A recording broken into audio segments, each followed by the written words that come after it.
Apéro spécial, je n'aurais jamais cru pouvoir dire que... Conférence Ouest. Yes sir. Voilà. On a fait l'Est. Et maintenant, on va s'intéresser à leurs rivaux, aux outsiders de l'Ouest. À la Ligue 2 de la NBA. Ça y est. Même pas. Non, nous avons 2 Ligue 1. Oh. Après des années de domination de la conférence Ouest, ça y est, est-elle en train de se faire reprendre par l'Est? N'hésitez pas à répondre à cette grande question. Vous avez 5 heures. Ce qui est sûr, c'est qu'on fait l'épisode 2 de Je n'aurais jamais cru pouvoir dire que. Si vous n'avez toujours pas vu la vidéo sur la conférence Est, vous pouvez foncer sur la chaîne YouTube. On a balancé une grosse masterclass avec plein d'affirmations qui étaient impossibles à prononcer en septembre dernier. Alex, justement, on rappelle rapidos pour ceux qui débarquent sur cette vidéo. Quel est le concept de cette vidéo pour l'Ouest? Le concept, il est le même que pour l'Est, mais je ne veux pas m'arrêter là dans les explications. Ouais. Le concept, c'est de se poser sur ce qui se passe. Là, on est à moitié, 2 tiers de saison régulière, la 50aine de matchs, et de se dire, waouh, incroyable. Alors ça, j'aurais jamais cru pouvoir le dire. Et donc c'est par rapport à toutes les hypothèses qui étaient émises en pré-saison ou en tout début de saison, les conclusions hâtives et tout ça, voir où on en est maintenant, où on a un peu plus de matière, on peut plus statuer sur des choses et se dire c'est incroyable. Là, par exemple à l'Est, on a fait la défense des Nets, on a fait les Pacers, enfin voilà, les Raptors qui sont possiblement au bord de l'implosion, en tout cas au moment où on tourne cette vidéo. Donc voilà, tout ça c'est des surprises, des choses qu'on n'aurait jamais cru pouvoir dire à l'époque. Sauf que maintenant, on peut les dire. Exactement. Donc ne reculez pas à il y a 2 semaines, ou 3, ou au Nouvel An. On parle bien d'avant-saison. Parce qu'on a tous fait ce jeu, vous étiez dans les 30 privés en 30 jours, hein, on se retrouvait au quotidien, et on était les premiers à se dire, let's go, attends, nous on les attend. Dans l'Ouest, attention, il y a beaucoup de choses. Au niveau des joueurs, au niveau des franchises, au niveau des coachs, au niveau des tendances. Allez-y, bombardez d'avis dans les commentaires, évidemment, sur Twitter, sur tous les réseaux sociaux. On sait que vous êtes nombreux à regarder cette émission. Donc, vu qu'il y a des génies et des gens de grande intelligence dans la communauté, on attend vos masterclass, puisqu'on sait qu'ensuite la commune va faire relever les plus beaux commentaires. Le concept, il change pas. Je n'aurais jamais cru pouvoir dire que, plus une phrase. Le dance floor est à toi. Quelle est ta première phrase? Je vais commencer par les boss. Bien évidemment, on n'aurait jamais cru pouvoir dire que les Kings seraient la meilleure équipe de Californie là au bout de 50 matchs. Non, mais je vais même aller plus loin. Moi, à titre personnel, j'aurais jamais cru pouvoir dire que Domantas Sabonis était un tel leader. C'est un leader. Domantas Sabonis, là, il nous est... Moi, il me bluffe, là, son sens de la passe. On savait que c'était un bon passeur. Déjà, tu connais son papa. Tu dis que voilà. Mais l'autre, il envoie des triples-doubles avec donc 10 passes. Voilà, donc c'est quand même sérieux. Qu'il enchaîne les doubles-doubles. Il le faisait déjà à Indiana. Il a déjà été All-Star comme ça, en claquant des 12 rebonds par match. Il fait partie des meilleurs rebondeurs de la ligue. Il conforte ce statut et tout. Mais là, Sabonis, avec sa bonne humeur, son mental, mine de rien, même s'il défend pas toujours autant qu'on voudrait, c'est sa dureté dans le jeu, les gros écrans, comment il joue pour les copains et tout, c'est un leader. C'est peut-être même le leader vocal et collectif. Émotionnellement, c'est lui. Émotionnellement, vocal, collectif des Kings. Il y a lui, il y a quelque chose, quoi. Quand Keegan Murray est en feu, là, puis que le mec met un gros tir, il le pousse comme ça, comme si c'était un poteau de cours de récréation. Bien sûr. Les rookies se sentent trop bien avec lui. Les mecs qui étaient déjà là avant lui, les De'Aaron Fox, les Harrison Barnes et compagnie, le kiffent. Ils sont contents de jouer avec lui. Il fait jouer tout le monde. Non, vraiment. Domantas Sabonis, le leader d'une équipe top 3 de l'Ouest. Pardon, mais alors là, celle-là, j'aurais jamais cru pouvoir la dire. All-Star indiscutable. Dire que si tu dois avoir qu'une seule place pour les Kings, elle est pour Sabonis. Et si vous le mettez titulaire, j'ai pas de problème. Ouais. Pourquoi pas? Et s'il y a 2 All-Stars chez les Kings, j'ai envie de dire encore pourquoi heureux. Pas Je crois qu'on a dépassé le pourquoi pas.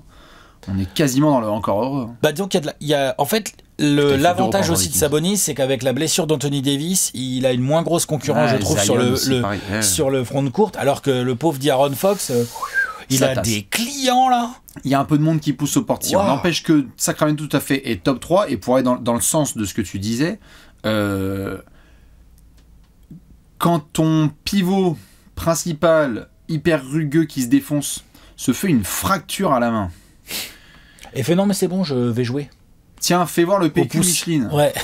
Qui fait un rouleau et qui se ramène le lendemain en back-to-back, c'est bon. Il y a plus rien. En fait, ça, ce sont des grands éléments, comme tu le dis, de leadership, et c'est un des moments forts de cette saison parce que beaucoup de gens reparlent de cette blessure de Domantas Sabonis.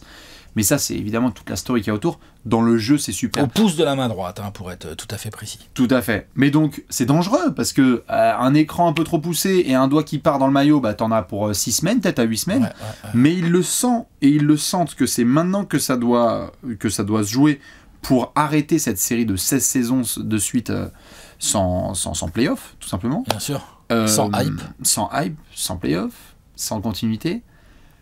Moi, je t'avoue qu'en fait, il y a tellement d'éléments avec Sacramento parce que je suis d'accord avec toi. Non, bien sûr, j'ai sorti Sabonis parce qu'en fait, ces derniers temps, donc on a vu ces Kings monter en régime, on a vu le début de saison de ces Kings qui attaquent super bien et tout. On s'est dit, oh là là, mais quand même, ils encaissent des pilés aussi. Ouais, ils encaissent des pilés, mais là, ils mettent 120 points par match, donc c'est une stat brute. Hein. Je suis pas en rating et tout. 120 points par match. C'est énorme de moyenne, c'est énormissime. Et quand tu regardes jouer les Kings, oui, Fox a été extrêmement clutch et très prolifique aussi au scoring, mais par exemple, quand Fox a eu un petit coup de moins bien, là, tu sais, il y a eu une mini blessure, puis un petit coup de moins bien, il avait plus de mal à scorer. Sabonis, lui, ça bouge pas. Ouais, t'as tes 18-20 points, t'as tes 12 rebonds, t'as de la passe, t'as du lancer provoqué, t'as beaucoup de choses en fait qui font que ça tire tout le groupe vers le haut. Et puis vraiment en regardant jouer les Kings, vraiment je trouve que ça se voit. Les gars suivent Sabonis dans le côté genre ouais on peut le faire, on est cool, on est les Kings, on peut le faire. Et ça il y a Sabonis qui tire le truc quoi. C'est dingue. J'aurais jamais cru pouvoir dire que Mike Brown serait dans le lead de la course au coach de l'année. Jamais cru pouvoir dire que non seulement ils sont 3e, mais c'est peut-être aussi une des 3 équipes les plus régulières de toute la conférence Ouest cette année. Je veux dire, c'est quoi les moments de mou cette saison de Sacramento ? Ils sont hyper réguliers, les mecs. Ils sont réguliers de ouf. Ils sont hyper réguliers. Alors ça, il faut aussi saluer le taf de Monty McNair et de coach Mike Brown, qui ont pris les mecs qu'il fallait. C'est-à-dire que Keegan Murray, c'est un garçon sérieux. Le Hunter, c'est cadeau. Davion Mitchell, c'est pas mon jeune préféré, mais n'empêche qu'il est... Dans ce qu'il est, il est assez régulier. Après, de là à en faire un top 10 de draft, ça, on peut rediscuter. Werther, super. Non, mais bien sûr. Donc, il y a beaucoup de choses comme ça. Sabonis est régulier. Fox, mine de rien, même s'il y a eu un poil de coup de mou, c'est quand même assez régulier dans l'ensemble. Ouais, et puis c'est pareil. Il y a quoi ? Il y a Shai Gilgeous-Alexander qui est plus clutch que lui ? Qui est plus clutch que De'Aaron Fox cette saison ? Vous avez 10 minutes. Jokic ? Je pense pas. Fox, il a été clutch, mais je sais pas, j'ai pas les stats sous les yeux. Fox franchement, monstrueux. Énormissime dans le Money Time cette saison. Il n'y a pas une semaine sans qu'il assassine quelqu'un. C'est un malade mental. Et alors, c'est pas des shoots à 3 points pour la gagne avec chest bump et compagnie, mais putain, il est. Non, il est là, il est propre, il est là, il va se construire son tir derrière l'écran, il va te prendre ça à mid-range là comme il aime bien, ou il va driver parce qu'il a quand même des qualités athlétiques, l'autre, attention. Ouais. Non, vraiment, c'est très fort. Simon, il m'a même dit, j'aurais jamais cru pouvoir dire que Domantas Sabonis allait avoir des votes au MVP. Ah bah oui. Oh, doucement. Des votes au MVP, c'est pas sûr. Tu peux en avoir 3, comme Joakim Noah à l'époque. Oui, voilà, mais c'est parce que on a vérifié du coup, les mecs votent pour 5 joueurs, donc... Tu peux avoir des mecs qui mettent Sabonis dans leur top 5 MVP. J'ai envie de dire, quand même, quand tu vois les molosses qu'il y a, c'est quand même compliqué. Mais pourquoi pas, en fait, on en est là. On en est là à Sacramento. On domine la Californie. Le patron est le fils d'Arvidas. Ils ont le gimmick le plus avec cool de toute la ligue. Avec le renard argenté, et ça éclaire avec le rayon laser. Ils ont Light the Beam. Light the Beam, c'est le gimmick le plus exceptionnel de toute cette saison NBA. Les Kings sont cool. Non mais c'est quoi là qu'il y a eu l'autre jour ? Excuse-moi, c'est quoi le truc qu'il y a eu l'autre jour ? J'ai regardé avec la rédac, il y avait Kings Grizzlies et c'était sans conteste l'affiche de la soirée. Ouais, Kings Grizzlies, et au passage c'est là où ils leur ont mis, je sais pas combien, ils leur ont mis une grosse pile ou pas ? Oui, parce qu'il n'y avait pas de Ja-Morant. Oui, bien sûr, mais ils leur ont mis une grosse pile, tu vois, c'est ça aussi les nouveaux Kings. C'est-à-dire que quand l'équipe en face elle est un peu blessée, normalement, ça tabasse. Normalement, ils se prennent les pieds dans le tapis. T'es d'accord ? T'es d'accord, donc voilà, moi mon dernier souhait là-dessus, ça serait que les Lakers arrivent à s'accrocher et à nous gratter une place en play-off, et puis on a un petit Lakers King en play-off, on règle tous les comptes de 2002 une bonne fois pour toutes, et on n'en parle plus. Du sang. Ça serait cool. On veut le sang de la veine, je suis d'accord. Sacramento là c'est une... ils ont même tapé le curse, on leur a fait un apéro et tout. Rien à battre. Rien à foutre. Ils ont fait quoi ? Le quoi ? Le trash talk quoi ? Non. Tiens, gratte-moi le dos là, ça me fait mal. C'est clair. Tiens, pendant ce temps-là, Fox il va être 25 points, 8 passes, et puis Sabonis il est en double-double. Puis Malik Monk a trouvé son cadre, vraiment. Malik Monk se croit à Pigalle toutes les semaines. Malik Monk, qui trouve de la régularité et un cadre. Ah, mais ça- Félicitations Mike Brown. Ouais. Et son Mike staff Brown, autour, hein, parce qu'il y a... candidat au coach de l'année. Qu'est-ce que je dis candidat? Il est... Ouais, c'est ce que je disais, il est dans le lead de la course. Mais c'est lui et son staff, hein, parce que là, même quand il a été absent, Bien sûr. ils ont aspergé tous les assistants parce qu'ils ont été gagnés à l'extérieur. Non, ça, là, Sacramento, c'est la fête du slip toutes les semaines. Hein. L'ambiance Et ce qui est incroyable. marrant, c'est de voir les fans, c'est qu'en fait, là, tous les gars qu'on croise depuis des années, hein, les Laurent, Anti-Basket, Je les avais Simon, jamais toute vus la sourire. clique. Oui, et même là, même eux, ils sont choqués. Là, j'en vois là qui disent, tu sais, ça affronte Memphis, il y a des absents. Normalement, c'est bon, bah là, on prend la pilée. Hein. Dion Brooks va nous mettre la totale et puis on va se secouer. Tu parles, Memphis, Sacramento, ça enchaîne. C'est-à-dire qu'aujourd'hui, si tu arrêtes la saison, Sacramento démarre les playoffs favori avec l'avantage du terrain au premier tour. Voilà. Donc celle-là déjà, pour la sortir sans trembler du menton en septembre. Même pas besoin de play-in. Ouais, le quoi? Le play Le quoi? play-in, je m'en bats les couilles, frère. Le play quoi? Il jouerait qui là si t'arrêtes les classements Là, maintenant? bah, Il jouerait les les Clippers. Clippers. Bah franchement. Ouais, bah, Tu sais que déjà Sabonis sur va leur cette faire très match, mal. ouais. C'est Kivika, là. Tu sais que Keegan Murray, Kawhi, Harrison Monk. Barnes, Paul George. Non, mais on va avoir les Kings. On va avoir les Kings. On en va playoff. voir. On va avoir les Kings en playoff. Allez, on va avoir les Kings en playoff. On y croit. Qu'est-ce que t'as, toi? Je n'aurais jamais cru. Putain, c'est chaud quand même, mais j'aurais jamais cru pouvoir dire que on est à 50 matchs de jouer et que Nikola Jokic est très clairement en voie de remporter un 3e trophée consécutif de MVP. Je répète, on est fin janvier 2023 et Nikola Jokic est au calme. Hein. Il y a de la concu, mais au calme, leader de la course pour être une 3e fois de suite MVP.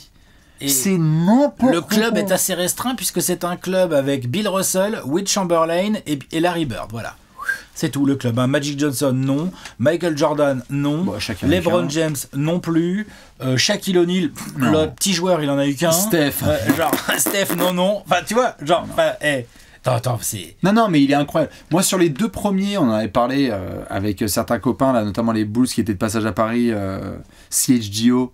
On avait parlé du fait que, bon, les 2 premiers, on pouvait revenir sur les bilans collectifs. On pouvait se dire, bon, le mec est extraordinaire, mais... Il y en a, ils sont 3e quand même. Bien sûr, mais allez, on pouvait dire c'est pas non plus le top of the pop, et voilà. Vous voulez quoi? C'est-à-dire, c'est quoi le dossier maintenant? Il y a la production, le leadership, le money time, le style de jeu, la domination quotidienne, face à toutes les franchises, face à toutes les match-ups, numéro 1 de la conférence Ouest. Vous voulez quoi? Et puis il y a les stats avancées qui sont complètement folles. Et en fait, il en a eu une année où Embiid était tout à fait candidat, mais avait raté beaucoup de matchs. Et ce qui est fou, c'est que dans une saison comme celle-ci, où il y a quand même Tatum avec le meilleur record collectif de la ligue et des stats, je sais pas, il met 30 points par match, il prend 8 rebonds, il fait 4 passes, hein, Jason Tatum. Et les pourcentages sont propres. Hein. Là, il y a Kevin Durant qui vient de se faire un genou, donc ça c'est compliqué. Giannis n'est pas, enfin je veux dire, je dis pas qu'Giannis ne peut pas être MVP. Hein. Je dis que Giannis, là tu lui demandes s'il veut être MVP, il fait non, mais attends, laisse-moi tranquille, là je gère mon genou. Moi je suis déjà au 2 juin dans ma tête. Tu vois, genre je gère un peu, mais on est là. Voilà, c'est ça. Tu vois, il est là, il est dans autre chose. Donc c'est Tatum, c'est Embiid. Luka évidemment, Embiid parce que les Sixers sont quand même dans une grosse forme et ça va Embiid, j'ai l'impression quand même qu'il fonctionne plutôt pas trop mal cette saison. Il a raté un petit peu moins de matchs, donc s'il pouvait nous faire une fin de saison un peu pleine, c'est limite lui avec Luka et Tatum, ce sont les plus gros rivaux de Jokic et pourtant Jokic il est devant. C'est Nico, qu'est-ce que vous voulez de plus en fait? Parce que là, on a la production rebond passe point, on a comme tu as dit toutes les stats avancées. Meilleur passeur de la saison quasiment là. C'est clutch, donc dès qu'il faut assassiner, il est présent, les match-up, il est là et en fait, il y a ce sentiment, ouais, chaque soir, quand on peut le voir jouer, il y a du génie, il y a des fondamentaux. On en parlait avec des copains là, sur Twitter c'est quoi en fait? Parce que c'est à la fois le freestyle d'un génie qui est à son prime en fait déjà, alors qu'il a même pas 28 piges. Il s'approche gentiment. Ouais. Donc c'est le freestyle, mais en même temps la gestion totale des fondamentaux. Et une lecture, maintenant il a quoi Nikola Jokic? En fait le match d'après-demain il a déjà joué dans sa tête. Il a une lecture maintenant des possessions qui fait que il peut anticiper 3 à 4 coups d'avance. Donc ouais, on va peut-être avoir un gars qui est 3 fois de suite MVP. Un 2e tour de draft. Hein. Un 2e tour de draft, donc salut les Wizards. Salut. Gardez bien vos seconds tours. Ouais, elle va avoir 3, c'est bien. Sait-on? Franchement ça garde jamais. mais en 2028 là, à mon avis, il y a peut-être un coup à faire. C'est complètement dingue. Moi, comme je te l'ai dit, hein, ouais, c'était avec les gars des Bulls. Je pensais pas qu'aussi rapidement il y aura un gars qui me ferait ressentir ce que Tim Duncan m'a fait ressentir. Mais alors c'est marrant parce que j'ai vu ces comparaisons. Moi, il me fait pas du tout penser à Tim Duncan. Mais alors pas du tout, quoi. Alors, c'est pas dans le jeu forcément. Non, mais même rien en fait. J'entends. Mais vraiment, hein, c'est pas une critique, c'est juste pour moi ils sont dans des catégories complètement différentes, quoi. Moi j'entends vu que tu sais, je me suis pensé à Larry Bird, il me fait penser à... Vu que je me suis farci pas mal de matchs des Spurs au fil des années et de voir un intérieur qui soir après soir te donne la certitude, c'est un sentiment très particulier d'avoir la certitude que ton intérieur dissèque chaque action intellectuellement et qu'en fait il va trouver la bonne rotation défensive, il va trouver le coéquipier démarqué, il va trouver le bon shoot à prendre et quelle que soit la couverture qui est en face, tu vas prendre tarif.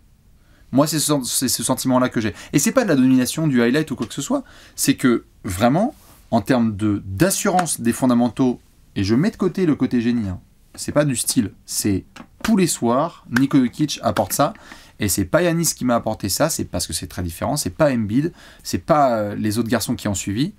C'est celui qui me donne ce premier ressenti de Duncan et je pensais que j'attendrais beaucoup plus longtemps. Ok, d'accord, je vois. Donc, ce sont évidemment deux joueurs différents, mais d'ailleurs, lui, il le dit, hein, il aimerait être le Tim Duncan et Nuggets. Hein.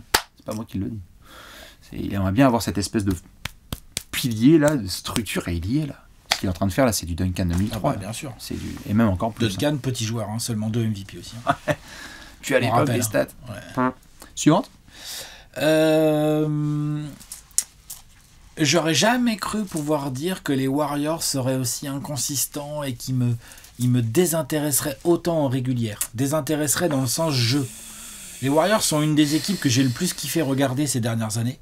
Même dans leur galère de blessures, de machin, j'étais là, j'étais impatient de voir les Warriors jouer, j'étais dégoûté quand Steph s'est blessé à la main parce qu'Aaron Baines lui est tombé dessus en début de saison. Après, j'étais dégoûté évidemment pour Klay Thompson, même l'épisode Kevin Durant. Enfin, vraiment, les Warriors font partie de je pense qu'il y a assez peu de fans NBA qui n'ont pas ressenti quelque chose, en bien ou en mal, devant les Warriors. Aujourd'hui, là, après une 50aine de matchs, j'en ai rien à faire des Warriors. Ils m'intéressent pas, ils parlent beaucoup, leur jeu défensif ne ressemble pas du tout à ce qu'on a pu connaître. Leur jeu offensif n'est plus du tout aussi fluide qu'avant. Et vraiment, j'aurais jamais cru pouvoir le dire dans le sens où, finalement, oui, le banc a bougé. Mais enfin, le noyau, t'as le noyau de 6, c'est le même. Alors oui, ça a bougé sur les postes, les places 7 à 10, quoi. C'est vrai. Mais le noyau de 6, c'est le même. Avec dedans... C'est le même 5 majeur avec le même 6e homme. Oui, tout à fait. Avec dedans quand même des modifications au cours de saison. C'est-à-dire, tu peux pas te compter sur Wiggins autant que l'année dernière et Jordan Poole. Tout à fait. Ils ont des blessures qui ont joué un peu contre eux. Ils ont des petites choses. Mais quand même, on a connu les Warriors plus solides, plus saoulés. Et c'est ça aussi qui les rendait magiques. Et là, j'ai l'impression... Après, il leur reste encore du temps pour créer une dynamique sur la fin de saison. Et puis, s'ils arrivent avec un peu de dynamique en play-off, ça sera toujours pas bon à prendre. Hein. Je suis pas en train de dire que les Warriors vont se faire fumer au premier tour de play-off par les Kings ou les Grizzlies. C'est pas ce que je dis. Je dis juste que moi, j'aurais jamais cru, vraiment, là, c'est peut-être très personnel, mais j'aurais jamais cru pouvoir dire qu'en fait, voilà, ces derniers temps, quand je regarde les Warriors, je suis là, ouais, je sais pas, de temps en temps Steph prend un peu feu, donc on rigole, de temps en temps il y a un gros match de Draymond Green, on se dit ah ouais ok, ils ont toujours ça en eux, mais ça manque de continuité, ça manque de régularité, ça manque parfois il y a du body language que je kiffe pas du tout, des attitudes côté Jordan Poole, côté Wiggins ou côté Draymond Green, enfin vraiment, ces Warriors-là, pour moi, ont beaucoup perdu de leur superbe de manière assez brutale. Et je veux bien voir comment ils vont nous récupérer tout ça sur la grosse trentaine de matchs qui leur restent en régulière afin de réussir déjà à se qualifier pour les playoffs. Je veux dire, c'est de ça dont on parle. Aujourd'hui, les Warriors, c'est pas rendu encore en playoff. S'ils se retrouvent au play-in et que ça doit jouer sur un seul match... à Portland, non c'est quoi, c'est à... Non, ça doit jouer à Utah. À Utah, ou à Utah je pense qu'ils vont quand même glisser un peu. À Phoenix, tu sais que c'est même pas pour faire le homer, mais c'est pas gagné, tu vois, alors que normalement, vu la saison de Phoenix, tu vois, ça devrait être une lettre à la poste, ou tu vois, non, c'est les Clippers qui chutent. C'est pas les Lakers qui ont remonté, ou des trucs comme ça. Voilà, on n'est pas serein, on kiffe pas tellement le jeu. c'est pas aussi beau là que ces dernières années. C'est pas aussi fluide. Ça tâtonne plus. Parfois, on sent aussi l'âge des leaders qui, voilà, Curry, même Clay et Draymond, ça a quand même passé la trentaine, tout ça, normal. Et donc, ouais, ça vraiment, j'y aurais pas cru. C'est une des saisons les plus décevantes pour un champion en titre depuis un bail. Avec le même groupe évidemment. C'est... Je vais pas fan. Bien sûr. Pareil, je vais pas commencer à dire non, trop pas. Moi, je m'y attendais parce que non, pas du tout. Tu pouvais non, on s'y attendait pas. De toute façon, la plupart des gens les avaient classés haut en régulière. Bien sûr. Et là, ils vont avoir du mal à rattraper les attentes des gens en termes ne serait-ce que de bilan de victoire. Non, bien sûr. Je peux pas commencer à dire on s'y attendait parce que non, c'était imprévisible. Par contre, ils sont même pas à 50% au moment où on parle. Par contre, quand on regarde a posteriori les éléments alignés les uns aux autres, le retour d'un champion en titre est souvent compliqué. On a vu les Lakers faire de la grosse merde en sortie de bulle. Ça, c'était vraiment avec compliqué. Un effectif chamboulé pour le coup. Mais oui. Amélioré. On était là en train de se dire putain, avec Marc Gasol et tout, ça va être n'importe quoi. Ils vont avoir Dennis Schroeder. Non, on était assez l'effectif avait bougé. On avait mal jugé nous l'effectif, mais il avait bougé. Oui, il y avait un peu de mouvement, tout à fait. Mais c'est au global, que ce soit pour. Après, c'était pareil avec. Et oui, les Lakers ont été décevants. Avec les Lakers, il y a eu Toronto, mais évidemment Toronto, ils avaient perdu Kawhi, donc c'était un peu compliqué. On savait. On savait. On se doutait. Et d'ailleurs, ils n'ont pas été atroces, donc c'est sûr, c'était très différent. Quand tu revois a posteriori l'affaire Draymond Green, Jordan Poole, 2 pré-saisons, embrouille entre les deux, quand tu revois certaines déclarations de Steve Kerr et de Stephen Curry sur le fait que parfois les last dance, c'est pas que du joli et que du beau, parfois les fins elles sont compliquées, quand tu vois qu'il n'y a pas d'extension de Draymond Green et qu'on se ramène cet été sur des négociations compliquées, quand tu vois qu'il y a des incertitudes autour de garçons comme James Wiseman dans la continuité, quand tu vois que là la seule présence de Gary Payton 2 en hoodie pour récupérer sa bague, ça fait verser des larmes parce que défensivement on n'est plus du tout sur la même franchise. Ben c'est chiant, je suis d'accord. Moi, pour autant, c'est marrant, il m'intrigue parce que c'est là qu'on va voir à quel point c'est des champions ou pas. Jusqu'ici, je suis d'accord. Ils sont hyper relous en déplacement et en défense, c'est une atrocité. Mais justement, ce qui m'excite, c'est là, c'est les 30 prochains matchs. Ouais, est-ce qu'ils sont capables ? Est-ce qu'ils sont capables ? Est-ce qu'ils peuvent se créer une dynamique et que quand on fera les previews de playoffs, on sera là, on fera Mavs Warriors, Warriors, tu vois ? Est-ce que ça va être ça ou est-ce qu'on va se retrouver à faire une preview, ils auront une preview de play-in et ils sortiront même pas du play-in, tu vois ? Ouais, tout à fait. Mais bizarrement, je me dis, le plus dur est passé et maintenant il va falloir essayer d'assurer. Mais c'est le verre ultra à moitié plein, c'est sûr. Ils ont été décevants. Dans le jeu surtout. Au-delà même des résultats, moi c'est plus le jeu, ce qui dégage. Il ne dégage plus le même truc. Il laisse passer des... Quand ils sont allés chez vous, là, à Phoenix... Tu te fais pas taper comme ça, ils se font sortir. Il y avait personne. N'importe comment. Phoenix, c'était le Phoenix de Dwayne Washington Jr. et de Bismack Biyombo avec Torrey Craig. Ça, quand Phoenix est pointé, quand Phoenix a accueilli Golden State et que vous les avez fessés là avec Michael Bridges et Devin Booker qui leur dit maintenant vous fermez bien vos gueules. Non, ils se sont fait malmener. À la limite, le sursaut, c'était à Noël. Là, quand ils ont fait Memphis et qu'ils ont commencé à dire maintenant vous la fermez, il y a Steph ou il n'y a pas Steph, on va défendre et on va vous péter la gueule. Là, il y a eu un sursaut d'orgueil. Il va falloir le faire sur plus d'un match. Mais c'est ça. C'est qu'en fait, il y a quoi ? Il n'y a pas une semaine avec 5 bons résultats des Warriors. Non. Compliqué. Peu compliqué. Je n'aurais jamais cru pouvoir dire que le Thunder est aussi proche des playoffs. Et surtout, le Thunder a déjà gagné son trade avec les Clippers et Paul George. Putain de merde. Le débat n'existe plus. Désolé les Clippers. Vous pouvez gagner à la limite, allez-y, essayez de gagner un titre. Attends, s'ils gagnent un titre, voilà, ça va peut-être changer ton jugement. Quoi. Mais si les Clippers gagnent un titre, je suis haltérophile. Voilà. Franchement, c'est... Ils ont Shai Gilgeous-Alexander qui a un niveau... Été, toi. Hein ? Tu vas passer un bel été, toi. Il y a Shai Gilgeous-Alexander qui a un niveau... J'ai même pas envie de mettre Paul George dans la même conversation parce que Shai Gilgeous-Alexander, c'est un All-Star indiscutable et un des meilleurs joueurs de la planète. Un des premiers pics de tous les swaps à la con qu'ils ont fait avec les Clippers, c'est déjà Jalen Williams. Très bon. Qui va être dans une All-Rookie Team parce qu'il est en train de faire un boulot de 15 ans. Il est très très bon. Josh Giddey, là depuis 6 semaines, depuis début décembre, là il est incroyable. Ils ont trouvé leur bon alliage. Mark Daigneault, ça va bien. Ils sont hyper agressifs dans le panier. Et en fait, aujourd'hui, quand tu joues le Thunder, bah tu vois, on va se ramener proche de ce fameux Play-in Tournament. Et il existe un scénar réel où tu as Clippers Thunder au Play-in Tournament pour essayer de décider une série de playoffs. Mais ça, il y a 6 mois, bonjour, mais il y a 3 ans, c'était un multiverse, le bordel. Le Thunder est hyper intéressant. Et oui, on a des débats sur Twitter où parfois on est d'accord et pas d'accord. Ça dépend à quel point on suit la franchise. Mais quand on les voit jouer et s'améliorer, je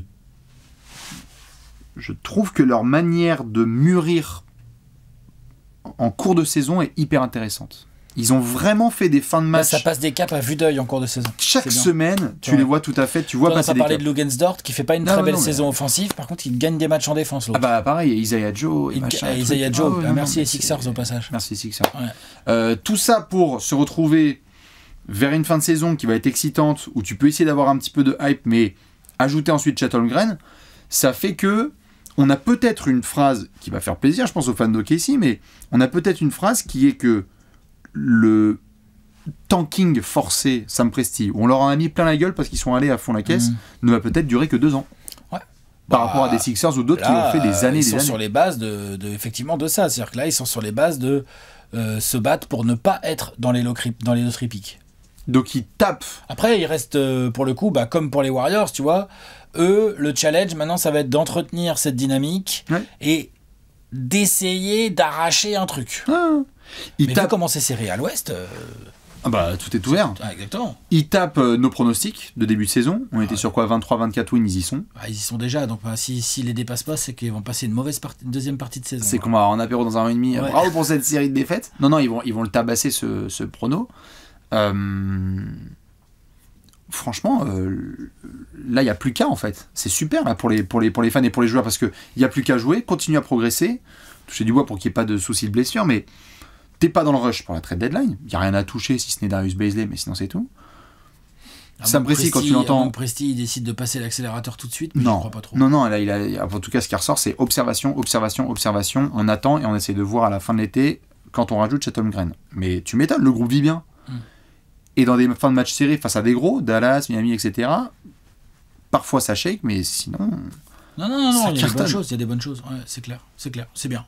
Le Thunder en playoff, je sais pas si celle-là on l'a positionné. Pour le moment, ils se battent pour le play-in, mais ils sont plus proches des playoffs que des équipes portant les Lakers dont on parlait avant.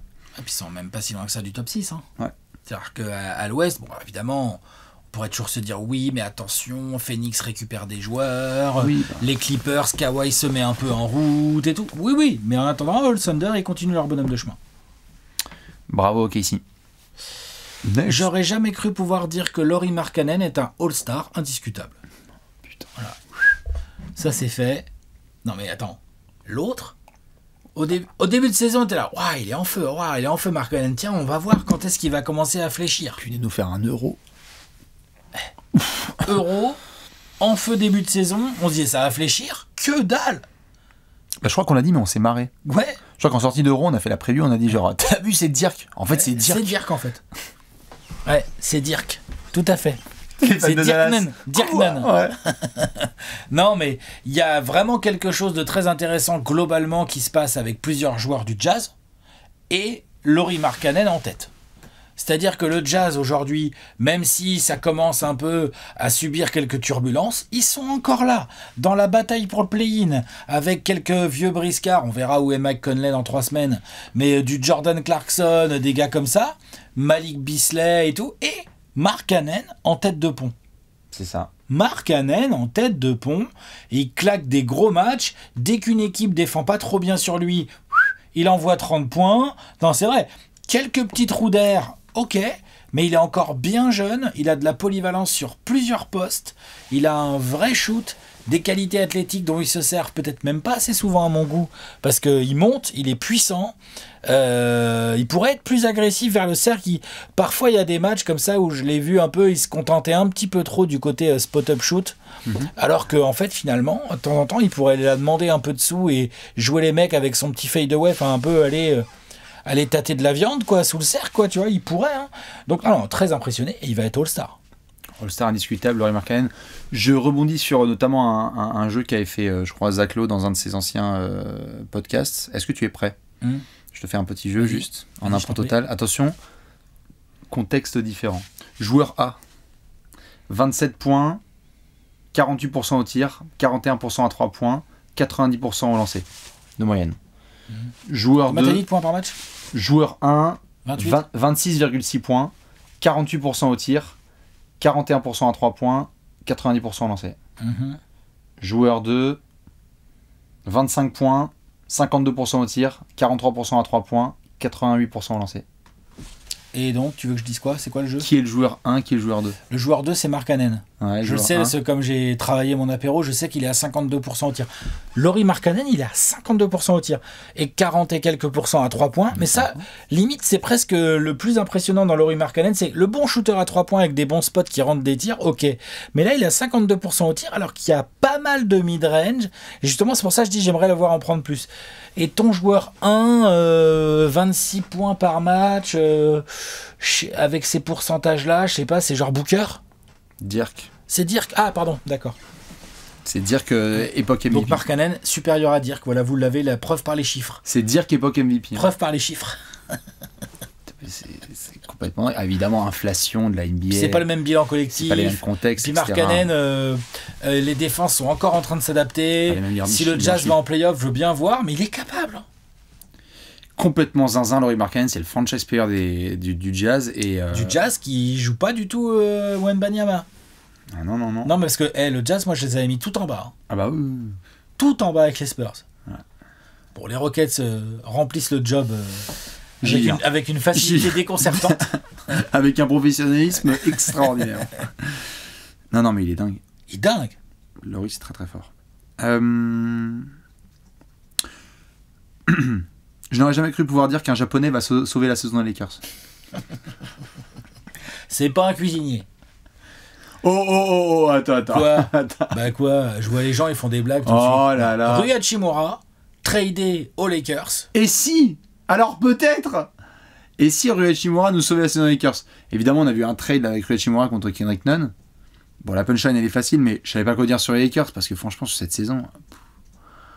Qu'est-ce qu'on veut dire? J'aurais jamais cru pouvoir dire que LeBron joue comme s'il avait 24 ans. Si, ça fait 16 ans que la blague elle dure. C'est relou. J'aurais jamais cru pouvoir dire qu'Anthony Davis allait se blesser. Lol. La cote elle était à 1,01. Non, j'aurais jamais cru pouvoir dire Westbrook, candidat à 6e homme de l'année. Qui accepte son ça, rôle. à la limite, on l'avait pas vu venir. Ouais. Mais ouais, non, mais là, on est plus dans la dérision et tout. Mais disons qu'il y a beaucoup d'espoir posé sur le côté, la profondeur de rotation dans l'aile que peut amener Rui Hachimura. Au passage, c'est réel. Ah oui, bah. Non, mais c'est réel. Je veux dire, Rui Hachimura, les termes. Ça manque de régularité, clairement. Maintenant, il était aux Wizards aussi, donc la franchise manque de régularité, donc pas forcément évident pour les joueurs, jeunes joueurs notamment, à drafter aux Wizards. C'est compliqué, hein. Je suis pas sûr que ce soit le meilleur cadeau quand même, tu es d'accord? Donc là, je dis pas que la sérénité du vestiaire des Lakers va révolutionner Rui Hachimura, mais un mentor comme LeBron dans l'aile, je pense que tu peux connaître pire. Ah oui, attends, demande à Kyle Kuzma. Hein. Dans ces Lakers qui, bien content, même si c'est encore compliqué pour eux et tout, je pense qu'ils vont pas lâcher le steak. Là, ils attendent que Anthony Davis revienne. LeBron, il a un record à aller chercher et tout, mais ils ont surtout l'objectif d'essayer d'aller en playoff. Et donc Rui Hachimura a été pris dans cette optique-là, c'est-à-dire d'amener une rotation dans l'aile, c'est-à-dire qu'en gros dans l'aile, même quand il y a Anthony Davis qui est là, tu peux avoir LeBron, AD et puis Thomas Bryant par exemple. Bah tu sais que derrière dans l'aile, t'as vite Hachimura qui a des minutes. Oui. Hein. En fait, en soi, c'est au-delà de la punchline sur Rui, sur le côté un japonais qui va sauver la saison des Lakers, on attend de voir s'il peut y avoir et LeBron, et AD, et Hachimura, et du Westbrook en sortie de banc. S'ils sont tous sur le parquet, on va voir. Mais il y a cette envie de vouloir être compétitif. Allez, essayez, là, sur la deuxième partie de saison. Ils ont réussi à pas trop se gameler, parce que LeBron a été complètement dingue autour de son anniversaire et début janvier. Et là, il va aller nous chercher Kareem Abdul-Jabbar, lui aussi avec une facilité déconcertante. Mais force est de constater que là, on va se retrouver sur une trentaine de matchs où beaucoup de yeux vont être posés sur Rui Hachimura et où en fait, on va se dire, est-ce que c'était le move, notamment de Rob Pelinka, à juger, où il n'y a pas trop lâché en échange, Kendrick Nunn, du second tour de draft, ils en ont quand même palanqué les Lakers. Donc, de pouvoir dire il y a quelques mois que Rui Hachimura allait être la grande breaking news des Lakers pour essayer de les pousser à retourner au play-in / potentiellement les playoffs. T'as vu ce qui est sorti? Apparemment, ce serait pas forcément l'unique move. Ah non, oui, bah ça. Mais là, tu vois, je me suis sorti l'effectif des Lakers juste pour vérifier ce que je disais. Tu veux dire les Wizards de 2019? Pardon. Il est clair que tu as LeBron James et Anthony Davis qui sont donc clairement des ailiers, des joueurs de front de courte. Et derrière, ce ne sont quasiment que des arrières. C'est-à-dire que tout le monde fait 1m92 derrière. Non, c'est Taylor à part Tucker. Thomas Bryant. Ouais, Taylor Tucker. Mais il est plus là. Pardon, Juan Toscano Anderson. Ou Waynon Gabriel. Les gars avec 3 noms. Ou Waynon Gabriel. Ouais. Et ben ces joueurs-là, Rui Hachimura va les concurrencer directement en termes de rotation. Donc si ça se trouve, Rui Hachimura, il est le premier gars qui sort du banc côté front de courte. Tout de suite. Donc c'est pas anodin comme transfert. Ils veulent le mettre titu, hein. Oui. En l'absence d'Anthony Davis. Non. Quoi? Ils veulent le faire jouer titu. Je comprends pas, c'est quoi le 5 du coup? LeBron et meneur. Ah bon? Mais pas de Beverley? Non. Et Dennis Schroeder. Et Westbrook. Ah ouais, LeBron en 1? Apparemment, en tout cas, ce qui avait été dit, c'est que Rui Hachimura, l'idée serait de pouvoir faire jouer et Rui et Anthony Davis et LeBron. Et Thomas Bryant. Ça, après, on verra. Non mais tu vois, parce que si t'as pas Thomas Bryant, tu peux avoir LeBron, Rui et Anthony Davis, ça te fait un front de courte. Ouais. Si tu as Thomas Bryant, ça se complique. Ou alors vraiment, pourquoi pas, LeBron joue vraiment 1. Il l'a fait, hein. Il l'a déjà fait. Hein. En tout cas, ce qui est sûr, c'est que quand AD était 5, on a parlé comme le meilleur joueur de la planète, là, en décembre. Donc pour toi, Thomas Bryant va retourner sur le banc. Gentiment. Et donc ça peut libérer une place de titu à Rui. Non mais c'est pas bête, hein. Moi c'est j'aime en bien. fonction d'un match-up, hein, mais en tout cas, quand AD a accepté d'être intérieur et de niquer les darons de tout le monde là cet automne, on a fait genre, s'il se blesse pas, il va falloir qu'on discute. C'est moche, hein, mais quand il s'est blessé le pied, il y a tous les intérieurs de la ligue qui ont fait Ah, dis donc. Ah yes, c'est Anthony Davis. Ah yes, j'avais oublié, c'est AD. Tu vois, non mais attention. Non, c'est clair, Anthony Davis en 5, c'est une matrice totale. Bah, c'est la fin du jeu, puisqu'il était en 38-18-4, qu'il mettait les cœurs sur son dos, qu'il disait allez-y, il me reste de la place sur l'épaule droite. Non, pas l'épaule droite, surtout pas. Pas Anthony Davis. Mais ce qui peut effectivement libérer de la belle. Titulaire ou pas, ça va libérer de la belle minute pour Rui Hachimura. Et c'est ça qui va être intéressant dans ce trade. C'est est-ce qu'on va se retourner dans 6 semaines et on va se dire bon, ouais. Ok, l'autre il est à 8 points, il n'y arrive pas, c'est le bazar habituel des Lakers. Oh. Ou est-ce que Rui Hachimura va effectivement mettre ses 12aines, 14aines de points, voire un peu plus, j'attends de voir, il faut qu'il rentre ses tirs. Ils ont principalement besoin de spacing autour d'Anthony Davis et de LeBron James. Il faudra voir le pourcentage de réussite à 3 points de Rui Hachimura. Tu vois, il y a pas mal de choses à voir. Mais oui, Monsieur Rui Hachimura, nouveau départ pour lui à LA. Dans sa région, il est bien content, je crois. Il était du coin, à confirmer. Je sais plus. À toi? Non, moi j'ai fait le tour. Moi j'ai donné mes. Je crois. J'ai donné mes Kings, j'ai donné mes Warriors, j'ai donné mon Markkanen. Toi t'as donné Jokic, Rui Hachimura et le Thunder. On est pas mal. Si t'as des boulettes, des fire bullets, je t'écoute. Je peux t'en replacer évidemment certaines. Alors certes des embouteillages à l'ouest, mais aujourd'hui l'équipe qui est juste aux côtés des Spurs et des Rockets, ce sont les Portland Trail Blazers. Qu'est-ce qu'ils foutent là? Sean Billups là, en ce moment là, les conférences de presse de Sean Billups, abonnez-vous, hein, c'est énorme. Hein. Je crois que je dois coacher mon équipe. Si on met plus de paniers que l'adversaire, ça devrait aller. Puis moi je crois que le souci c'était l'association Lillard-McCollum, moi. Qu'il fallait la casser pour que tout aille mieux derrière. Non, alors parce que comme ils ont pris le petit frère de McCollum pour mettre à côté de Lillard, c'est un peu ça quand même. Merde. Ouais. Mince alors. Jeremy Grant, impeccable. Très bonne saison. Impeccable. Mais ça suffit pas. Josh Hart, impeccable. Ouais, non, mais il y a plein de joueurs qui font le taf. Hein. Il y a juste un truc global qui fait que en plus, là où les Blazers ces dernières années arrivaient à arracher des matchs en fin de match parce qu'ils étaient très clutch, notamment sur le dos de Damian Lillard, là en plus ils sont moins en moins clutch. Parce que si Lillard ne nous casse plus les quatrièmes quarts, vu que les Blazers se sont fait pas mal casser la bouche dans les 3 quarts précédents ces derniers temps. Attention. Non mais tu vois Ouais, c'est clair que... Ouais. En fait... Portland, ça me rassure pas du tout. J'en ai parlé ad nauseam de ces histoires autour de Joe Cronin, de savoir ce qu'il va pouvoir faire. Tu sais ce que je pense de Youssouf Nurkic, on en a parlé dans les 30 previews. Donc tu crois vraiment que le problème vient de lui ? Je pense pas que le problème vient de lui, mais je pense que s'il y en a bien un qui doit préparer ses valises, parce qu'il a un petit peu de valeur, et que ça n'a pas à être le pivot titulaire d'une équipe en NBA aujourd'hui, je pense que ça va pas tarder à bouger. Parce qu'ils ont Nurkic, et en fait aujourd'hui on peut se demander qui a un pire combo, c'est pas contre Nurkic, que Nurkic-Eubanks. Qui a pire en termes de pivot aujourd'hui? Peut-être Charlotte. Ça, c'est cadeau. Les Spurs. Ouais, voilà. Et encore, il y a Buttle. Ah, quand même, doucement. Ouais, je peux te dire qu'ils en rêvent. Hein. Tu mets Buttle à Portland, là, l'autre, c'est Bill Walton. Hein. Ouais. Allez, ça, c'est J'aime bien cadeau. Nurkic, moi. Ouais. C'est un bon basketteur. Non, mais on va voir ce que ça donne. Ce qui est sûr, en tout cas, c'est que Portland, ils sont 13e à l'ouest et on espère que ça va se réveiller. Je n'aurais jamais cru pouvoir dire que on s'attendait à ce que Houston soit mauvais. On s'attendait à ce que ce soit autant la honte quand même, les Rockets. Ouais. Attends, en termes de structure, là, ils sont en train de chatouiller des équipes qui font vraiment En de termes la grosse merde. Structure, bon.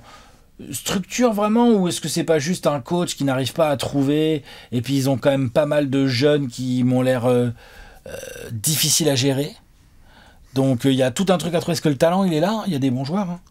Hein. Sengun, c'est un super joueur. Oui, bah, et s'il est Jalen entouré Green, de- je pense qu'il peut devenir un très bon arrière en NBA. pareil, mais s'ils sont dans une structure où en fait on ne sait pas comment le jeu est organisé, sur qui on peut compter et qui va être là après la deadline, c'est un bordel. Il y a des soirs où moi je suis hyper hypé parce que mais c'est une fois tous les combien? Une fois tous les 6 semaines.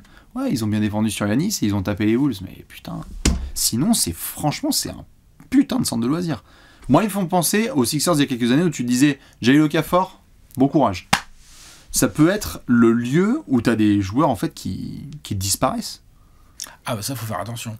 Après, je veux bien voir combien de temps encore Stephen Silas va être à la tête de ce truc. Moi j'avais dit qu'il dépassait pas janvier, mais il me reste 5 jours. Ouais, bah, c'est pas fini. Ouais. C'est pas fini. Et non, parce que clairement, il faut un autre type de coach. Et c'est même pas pour... C'est pas contre on lui, critique mais beaucoup c'est pas- Stephen Silas, mais je suis même pas sûr que ça soit... Je pense que c'est un coach Non, c'est qui global. peut s'épanouir ailleurs, Ah oui. mais il faut un autre type de coach. Il faut un coach plus meneur d'hommes pur que tacticien. Genre, il leur faut Tiens, qu'est-ce qu'il leur faut d'ailleurs? Mike D'Antoni. Pourquoi pas? Avec une philosophie plus rigolote déjà. Oui, voilà. Encore mais, moins de sérieux et encore ou alors plus un de mec fête. qui va serrer la vis fort d'un coup, tu sais. Vas-y, allez prendre Kenny Atkinson, mais il a refusé Charlotte, donc je vois pas comment est-ce qu'il accepterait Houston. C'est que la route il arrivait, il fait genre. Entre choisir le vomi et le. Il a et fait le caca. non. Non, je suis très très bien. Mais gossé. pourtant, ça serait pas si mal. Bah ouais. J'aurais jamais cru pouvoir dire que juste on n'a pas passé une sur les Wolves. Hein. Rudy, c'est compliqué cette saison. C'est pas contre Rudy, mais putain, il l'a avoué lui-même en sortie d'Euro là. J'aurais jamais cru pouvoir dire que les Wolves. Je sais même pas comment finir la phrase. J'aurais jamais cru pouvoir dire que les Wolves. Putain, quand même. Oh. Il y a quand même quelques satisfactions. hein. Anthony Edwards, là, ça commence à être vraiment bien. hein. Très bien. Anthony Edwards, il envoie des gros matchs. Là, il n'y a pas Karl Anthony Towns quand même, faut pas l'oublier. Ah mais il est borderline All-Star, mais. Ah, il commence à borderline, il est All-Star, Karl Anthony Towns. Anthony Edwards, oui, il est niveau All-Star, mais. C'est quoi les autres satisfactions? Ah, c'est déjà pas mal. Les Et satisfactions, l'autre ça- satisfaction, c'est que c'est- sans Karl Anthony Towns, tu es toujours dans la lutte pour le top 6. Oh, Alors que Karl Anthony Towns n'est pas là depuis des semaines. Wow. Voire des... Bah, c'est vrai ou pas? Ils sont là. Ils sont toujours là. Est-ce que tu es Donc, satisfait par les Wolves? non, je Bon. suis pas satisfait. There you go. Mais on avait émis des discussions, des petits doutes et On tout. avait dit qu'il fallait être patient. Et finalement, il faudra regarder les bilans qu'on leur a mis. Ils en seront peut-être pas si loin vers la fin. Tu sais comme moi que... C'est ça que je veux dire. Tout à fait, c'est comme moi que entre le bilan et le jeu... Voilà. Je suis d'accord, sur le bilan on peut dire ce qu'on veut, mais putain sur le jeu, les Wolves, wesh, les fans des Wolves, dites-moi que vous attendiez pas à une saison pareille, au-delà des résultats, au bout de 3 mois. C'est pas possible. Ils s'attendaient pas, genre si, on va être là dans 3 mois. Ils sont... C'est les Wolves, quoi. Memphis, on en a aucune. Mais c'est pas une surprise. Les Pels, on en a aucune. Les Pels, on en a Les aucune. Suns non plus. Non, les Suns, vous... Non. Vous avez annoncé On là. est bien, les Suns, on est là où on doit être. Et les Clippers, ils sont décevants comme on avait pu imaginer. Comme c'était prévu, moi je les avais mis premiers de l'Ouest, Numéro donc de l'Ouest. au calme. Au calme, ce sont des Clippers. Oui, parce qu'on peut même pas dire, j'aurais jamais cru pouvoir dire que les deux stars seraient unreliable, parce que c'est le cas. C'est le cas, voilà, mais juste que je croyais quand même que cette saison, mince quoi. Après, la Kawhi monte un peu en régime. On va voir s'il peut y avoir un peu de continuité là-dedans. Voilà, tout au régime. On va voir s'il peut y avoir un peu de continuité là-dedans. En parlant des Clippers, tu sais que celle-là, C'est un peu compliqué. Dans tous les cas, on vous attend dans les commentaires. Dites-nous, vous, sur la conférence Ouest, quelles sont vos grandes phrases. Je n'aurais jamais cru pouvoir dire que. Et évidemment, on se retrouvera en fin de saison pour faire un bilan global des grandes phrases, des pronos complètement éclatés sur les 30 previews. Et on va suivre la conférence Ouest comme la Ciao. conférence Est sur le dernier virage de la saison régulière. Des bisous. À la Ciao, prochaine. ciao. Ciao.